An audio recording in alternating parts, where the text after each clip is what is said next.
நம்முடைய தமிழகத்தினுடைய முதலமைச்சர்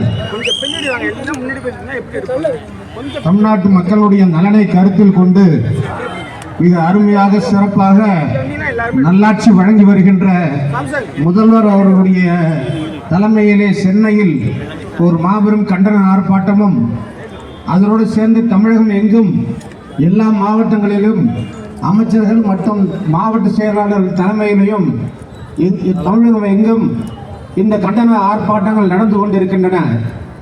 அதே போல நம்முடைய மயிலாடுதுறை மாவட்டத்திலே நம்முடைய மாவட்டத்தினுடைய தலைவர் பூம்புகார் சட்டமன்ற உறுப்பினரும் எதிர்கால பூம்புகார் சட்டமன்ற உறுப்பினராக பொறுப்பேற்க இருக்கின்ற அன்புக்குரிய சகோதரர் நிவேதன் முருகன் அவர்களுடைய தலைமையிலே இங்கே மாபெரும் எழுச்சி மாநாடு இப்பொழுது நடைபெற்றுக் கொண்டிருக்கின்றது.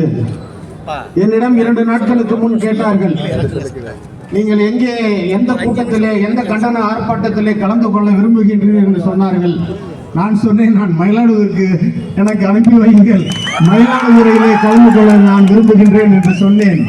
ஏனென்றால் மேடையில் இருக்கக்கூடிய நம்முடைய தோழமை கட்சியினுடைய தலைவர்கள் எல்லாரையும் 40 ஆண்டுகளுக்கு நன்கு அறிவேன். மிக சிறப்பாக நம்முடைய மாவட்டத்தினுடைய மக்களின் நலனுக்காக பாடுபடக்கூடிய அருமையான தலைவர்கள் மேடையில் இருக்கின்றார்கள். ஒவ்வொருவரும் உணர்ச்சி பூர்வமாக தங்களுடைய ஆதங்கத்தை கண்டனத்தையும் இங்கே பதிவு செய்திருக்கின்றார்கள். அதே போல பெருந்திரளாக அனைத்து நம்முடைய மதசார்பற்ற முற்போக்கு கூட்டணியுடைய தோழமை கட்சியினுடைய தோழர்கள் எல்லாம் இங்கே பெருந்திரளாக வருகை தந்து இதுதான் இந்த கண்டன கூட்டத்திலே சிறந்த கூட்டம் என்று சொல்லக்கூடிய அளவுக்கு மிக பெரிய கூட்டத்தை கண்டன ஆர்ப்பாட்டத்தை நடத்தி கொண்டிருக்கின்றார்கள். ஆக நான் எடுத்த முடிவு சரியான முடிவுதான். மயிலாடுதுறையிலே கலந்து கொள்வது என்பது ஒரு நல்ல முடிவாக அமைந்திருக்கின்றது என்று நான் நினைக்கின்றேன். ஆக நம்முடைய தமிழக முதலமைச்சர் அவர்கள் நம்முடைய அன்பு சகோதரர் சட்டமன்ற உறுப்பினர் கூறியது போல இங்கே தமிழகத்திற்கு பல்வேறு நிதி நெருக்கடி இருந்தும் கூட தொடர்ந்து அங்கே மைய அரசு ஒன்றிய அரசு தமிழகத்துக்கு தேவையான நிதியை வழங்காமல் நெருக்கடி கொடுத்து வந்தாலும் கூட 5 ஆண்டுகள் மிக அற்புதமாக நல்லாட்சி வழங்கி கொண்டிருக்கின்றார். மக்களுடைய நலனை கருத்தில் கொண்டு அடிப்படை வசதிகள் அத்தனையும் செய்து கொடுக்கக்கூடிய ஒரு சிறந்த முதலமைச்சர் நமக்கு அமைந்திருக்கின்றார். இரவு பகல் பாராமல் கடுமையாக உழைக்கக்கூடிய ஒரு சிறந்த முதலமைச்சரை நீங்கள் எங்கும் பார்க்க முடியாது. 55 ஆண்டுகள் அவருக்கு அரசியல் அனுபவம். ஆரம்பித்ததே மத்திய சிறைச்சாலையில் தான் அவருடைய அரசியல் வாழ்க்கையே. அப்படி அரசியல் மட்டுமல்லாமல் ஆட்சி அதிகாரத்திலும் 50 ஆண்டுகளுக்கு மேல் இருந்து சட்டமன்ற உறுப்பினர், மேயர், அமைச்சர், துணை முதலமைச்சர் என்று அத்தனை பதவிகளை அனுபவித்து மக்களுடைய நலனை தமிழகத்தை முழுமையாக அறிந்த ஒரு முதலமைச்சர் நம்முடைய முதலமைச்சர். அவர் கால்படாத இடமே இல்லை என்று சொல்ல முடியும். அந்த அளவுக்கு அவர் தமிழகத்திலே செல்லாத இடங்களே இல்லை. எல்லா இடங்களுக்கும் சென்று அனைத்து மக்களையும் தெரியும், அனைத்து சமுதாய மக்களுடைய தெரியும், அனைத்து மதத்தை சார்ந்தவர்களையும் தெரியும். தமிழுக்காக உயிர் கொடுக்கக்கூடிய ஒரு அருமையான முதலமைச்சர். அப்படிப்பட்ட நல்லாட்சி வழங்கி கொண்டிருக்கின்ற முதலமைச்சருக்கு கெட்ட பேர் வர வேண்டும். ஆட்சி போதும் தேர்தல் வருகின்றது. இந்த தேர்தலிலே வரும்போது அவருக்கு கெட்ட பேர் வர வேண்டும் என்பதற்காக இந்த பட்ஜெட்டிலே நமக்கு கிடைக்க வேண்டிய அடிப்படை வசதிகள் நம்ம தலைவர்கள் எல்லாம் இங்கே கூறினார்கள். குடிநீருக்கு கொடுக்கக்கூடிய நிதியை வழங்கவில்லை, கல்விக்கு கொடுக்க வேண்டிய நிதியை வழங்கவில்லை, உட்கட்டமைப்புக்கு கொடுக்கக்கூடிய நிதியை வழங்க மறுக்கின்றார்கள். இப்படி பல்வேறு குறைகள் எல்லாம் இங்கே சொன்னார்கள். அப்படி நமக்கு கிடைக்க வேண்டிய அடிப்படை வசதிக்கு கிடைக்க வேண்டிய இந்த சலுகை எல்லாம் நமக்கு நிதி கிடைக்க வேண்டியது எல்லாம் தடுத்து நிறுத்தி இருக்கக்கூடிய ஒரு ஆட்சி நடந்து கொண்டிருக்கின்றது டெல்லியிலே. அப்படிப்பட்டவரோடு சேர்ந்து நம்ம எடப்பாடி அவர்கள் சேர்ந்து இன்று கூட்டணியை ஆட்சியை தேர்தலை சந்திக்க வருகின்றார்கள். இவர்களுக்கெல்லாம் ஒரு பாடம் கொடுக்க வேண்டும். இவர்கள் சமீபத்தில் என்ன செய்திருக்கின்றார்கள் தெரியுமா? பாரதத்தினுடைய பிரதமர் சொல்லுகின்றார், எனக்கு மார்பளவு 56 இன்ச் என்று சொல்லுகின்றார். நான் யாருக்கும் பயப்பட மாட்டேன் என்று சொல்லுகின்றார். நான் 5 நெஞ்சம் படைத்தவன் என்று சொல்லுகின்றார். உலக தலைவர்கள் யாருக்குமே பயப்பட மாட்டேன் என்று சொன்னார். ஒரு 3 மாதத்திற்கு முன் சொன்னார், நான் அமெரிக்காவை கண்டு நான் பயப்பட மாட்டேன், அங்கே இருக்கின்ற அதிபர் ட்ரம்புக்கெல்லாம் நான் பயப்பட மாட்டேன், தமிழக விவசாய மக்களுடைய இந்திய விவசாய மக்களுடைய நலன் தான் எனக்கு முக்கியம் என்று சொன்னார். 2-3 நாட்களுக்கு முன் ஒரு ஒப்பந்தம் போட்டிருக்கின்றார்கள். அது நமக்கெல்லாம் பெரிய இடியாக நம் தலையிலே விவசாய பெருங்குடி மக்களுடைய தலையில விழக்கூடிய ஒரு பெரிய இடியாக விழுந்திருக்கின்றது.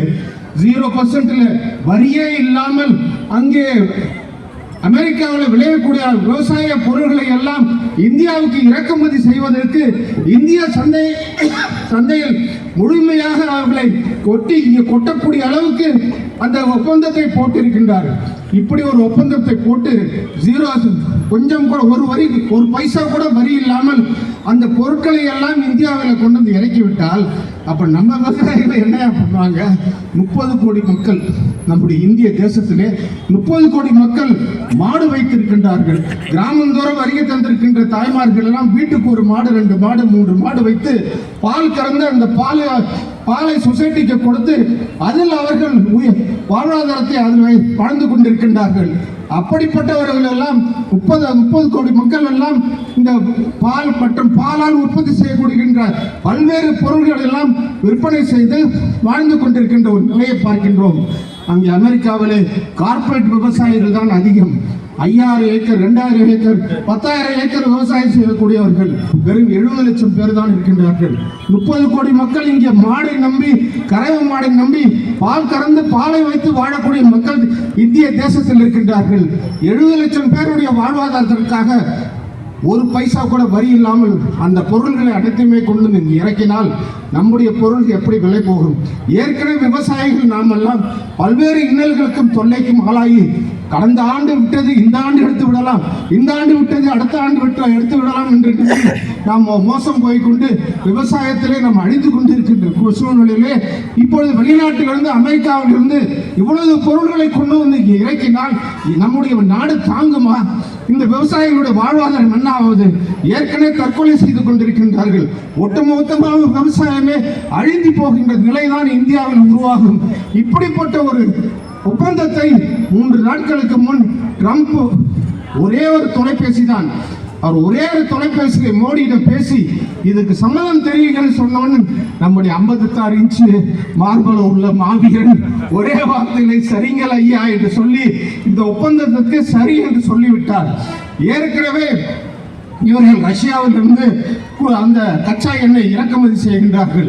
ரஷ்யாவிலே குறைந்த விலையில கிடைக்கிறது என்று சொல்லி இந்தியாவுக்கு இறக்குமதி செய்தார்கள். சரி, இறக்குமதி செய்தார்களே, அந்த கச்சா எண்ணெயை சுத்திகரித்து நமக்கு பெட்ரோல் டீசல் எல்லாம் நம்முடைய மக்களுக்கு வழங்க வேண்டுமா இல்லையா? ஆனால் நம்முடைய பெட்ரோல் பங்க்ல இந்த 1 வருஷ காலத்துல, 6 மாசம் காலத்துல பெட்ரோல் டீசல் ₹1 இறங்கி இருக்குமா? எங்கேயாச்சும் ஏறி இருக்குமே தவிர இறங்கி இருக்காது. சரி, ரஷ்யால இருந்து விலை குறைவா வாங்கினாங்களா அந்த கச்சா எண்ணெயை? அது என்ன செஞ்சாங்க? கேளுங்க, மோடியை பார்த்து கேளுங்க. அதை அதானி இவங்களுக்கெல்லாம் பெரிய கார்பரேட் கம்பெனிக்கு கொடுத்து அதை அவர்கள் சுத்தகரிப்பு செய்து வெளிநாடுகளுக்கு ஏற்றுமதி பண்ணி முக்கியமாக அமெரிக்காவுக்கே திருப்பி அனுப்பினார்கள். அப்படி அமெரிக்காவுக்கு அனுப்பிவிட்ட பிறகு அங்கே இருக்க ட்ரஸ்ட் என்ன சொல்லுகின்றார்? 50% உங்களுக்கு வரி விதிப்பேன் என்று சொல்லுகின்றார். ஏயா, நீ இறக்கின எண்ணெய்க்கு எங்களுக்கு அதுல எதுவும் ஆதாயமே இல்லை. எங்க